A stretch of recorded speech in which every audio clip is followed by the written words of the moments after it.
next talk is by distinguished faculty member, Professor Riad from the Department of Electrical and Computer Engineering.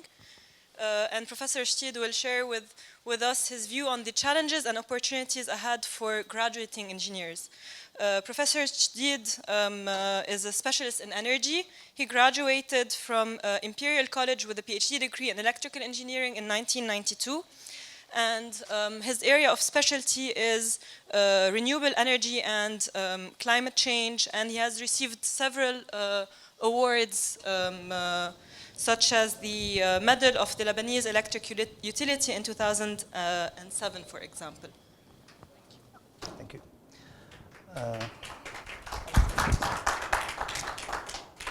Good afternoon, Dean, colleague, dear guests, students, and thank you for coming for this last session of this wonderful conference.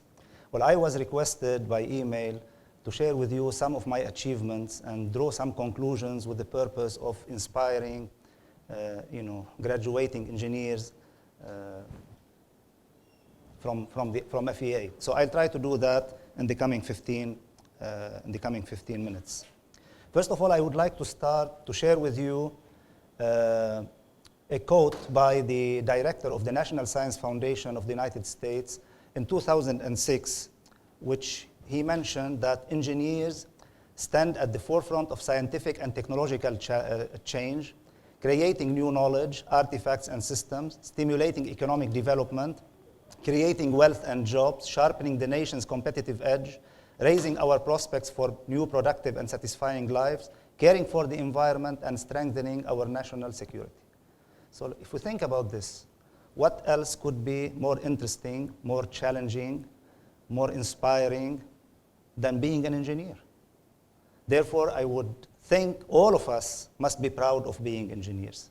And this will continue for years ahead. The role of engineers will grow exponentially, and their impact on the environment will increase as well.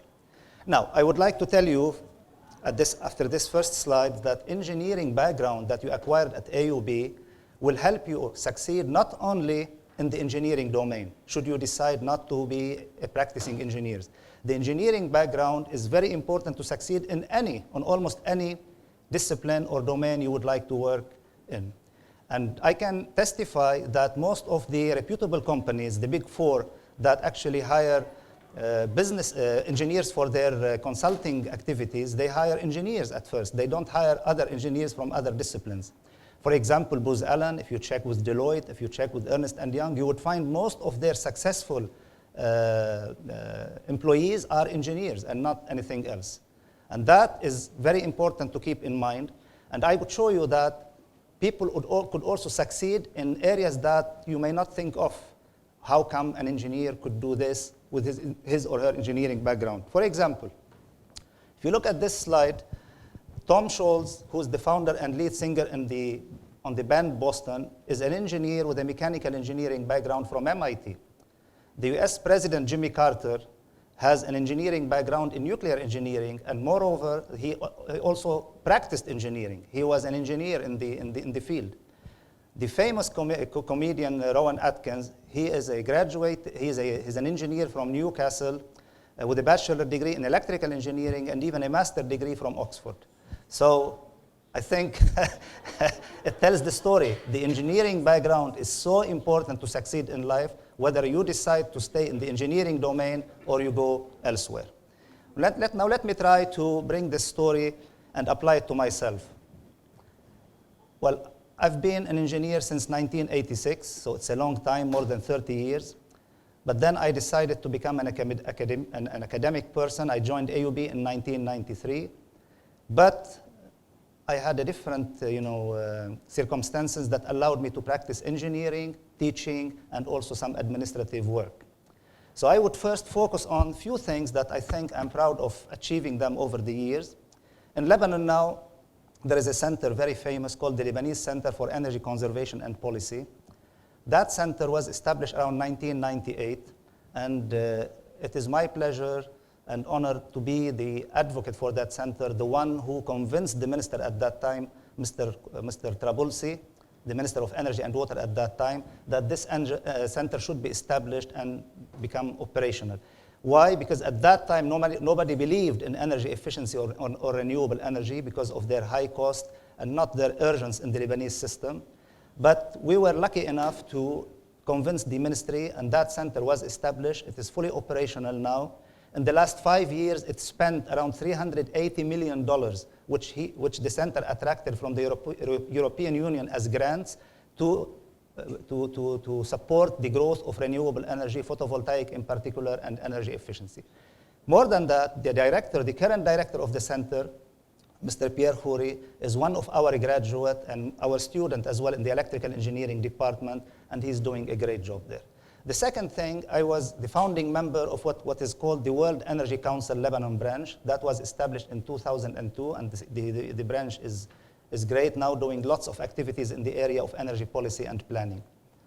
Throughout my career at AUB as a person teaching renewable energy and power-related topics, I counted the number of graduates over the years, and turned out around 500 students attended my course and graduated and now working in the field of renewable energy. Some of them are extremely successful and have their own companies working in Lebanon and in the Arab Gulf.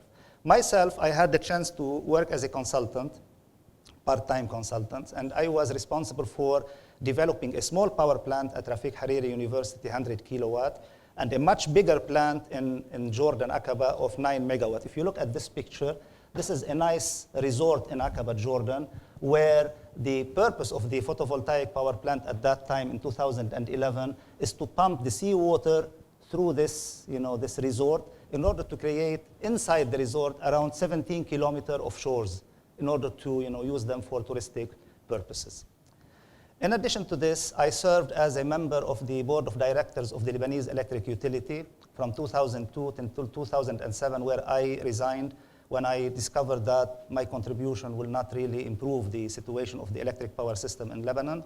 But the great experience I gained there is through the management techniques that I learned through my contact with international organizations such as the World Bank, the International Monetary Fund, and stuff like that, and companies like Booz Allen and so on.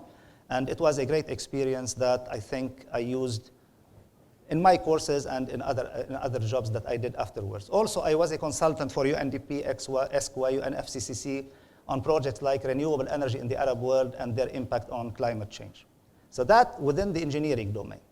The non-engineering domain, I had the chance through AUB as well to be the president of 2 universities, one of them in Saudi Arabia and one of them in Lebanon, which is the Rafiq Hariri University. Now the question and the reason I'm listing this, not to speak about myself that I was a president, is to show you why I was able to succeed with an engineering background. Now the common thing among all of these projects are few. First of all is your ability to do planning. I think all of you in your engineering projects, you had something about planning. It's your ability to understand the relationship between cost and benefit, the expenditure versus the benefit that you get out of this expenditure. All of you, I think, in your engineering economy or projects, final year projects, probably you did some kind of financial analysis or economic analysis to your projects.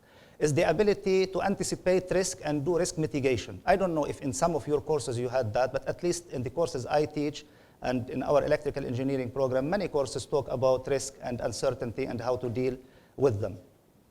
And in addition, engineering is about discipline. If you are a good engineer, then you learn how to be disciplined, how to work hard, how to commit to your job. And I think all of these features together will make you a successful person, whether you are an engineer or working in a non-engineering domain.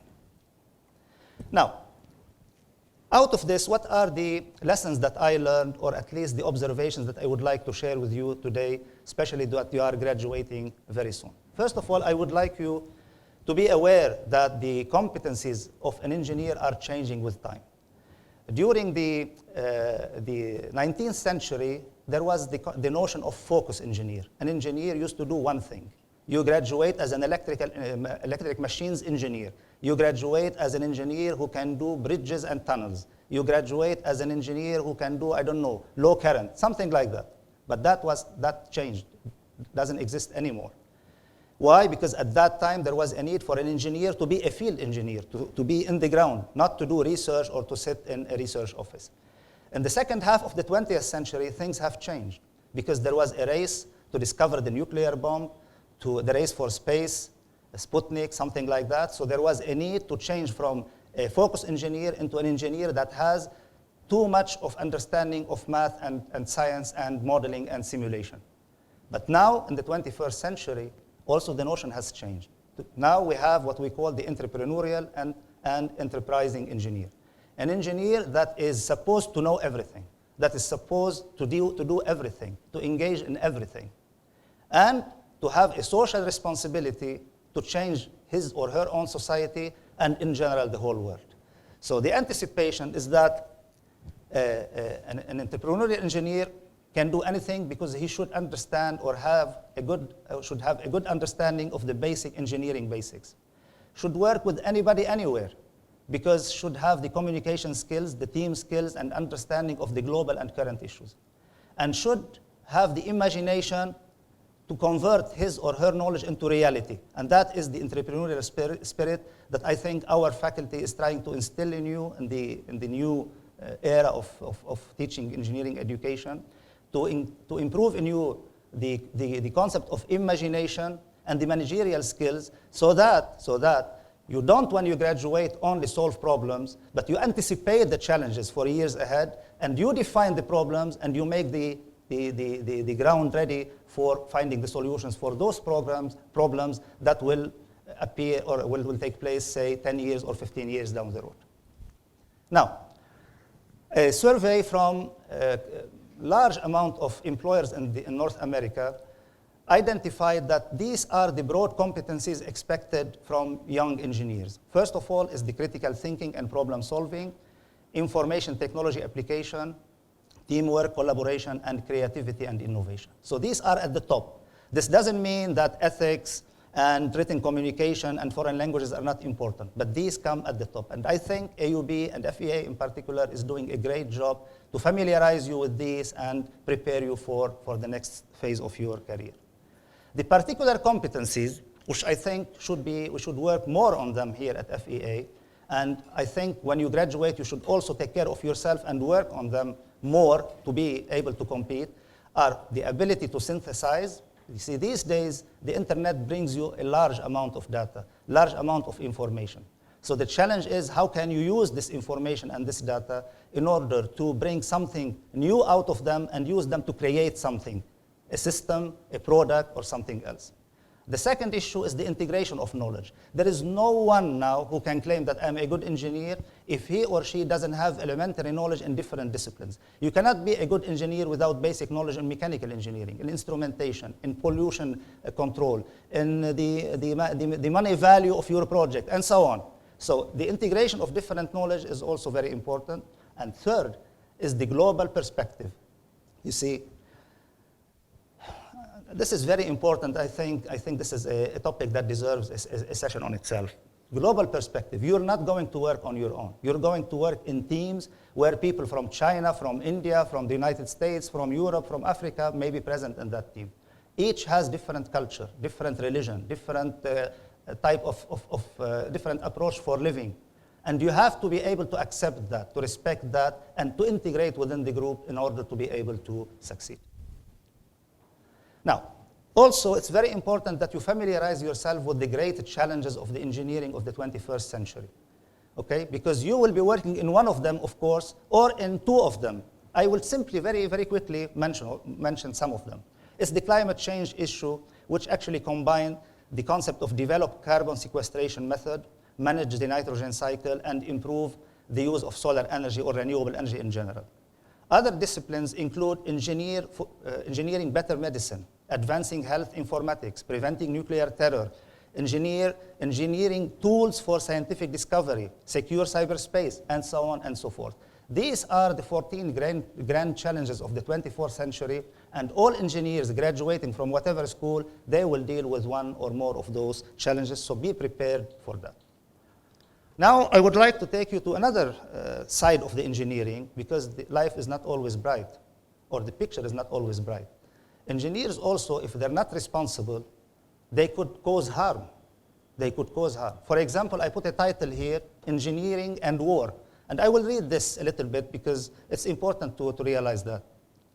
Researchers at the University of Buenos Aires have estimated that the lethality index, which is defined as the maximum number of casualties per hour that a weapon can inflict, increased by a staggering 60 million times over the course of the century. Who did that?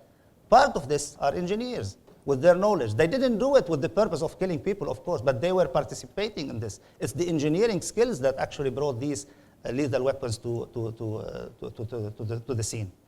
And in 2006, the global military spending was a massive $1.2 trillion, which is around the economies of the world's 110 poorest countries. So don't do that, don't engage in that, and try to avoid that, no matter how beneficial was, from financial point of view, was this for you. The second issue is the engineering for pollution. You see, try to engage in disciplines, in discoveries, in jobs that will improve the state of the environment, because the state of the environment will reflect on you, on your life, on the life of your children, of your communities, and so on. And in general, I would conclude this slide by saying, I hope, sincerely hope, that your engineering practice will be a responsible and a purposeful one. Now, the slide that is before last is the New World Order. I titled it as Threats or Opportunities. Let's look at some facts here. One of the facts is that technological advances such as internet, interactive software, digital technologies, modern transportation, etc., allow work to be carved up and shipped around the globe. This is a fact. The second one, political and economic changes around the globe, they freed up more than 1 billion people in places like Russia, Eastern Europe, the past communist countries, China, India, and so on. And all of these are competing with you. All of them, they're competing with you. This is also a fact. And the third fact is that highly skilled people with roughly the same qualification are competing directly with each other, no matter where they are located on the globe. So a person in India is competing with you. A person in China is competing with you. Doesn't have to be here to compete with you directly. So your scope and your area where you operate is not only Lebanon or the Arab world, it's the whole world, and you have to be aware of this. But at a time where this presents a threat, it could also be used as an opportunity. For example, look at what Thomas Friedman in 2005 wrote. Suddenly, more people from more different places could collaborate with more other people on more different kinds of work and share more different kinds of knowledge than ever before. Isn't this an opportunity? It's a great opportunity that I think you should grasp. Final words and final slide. I would like to read this observation that I personally believe in.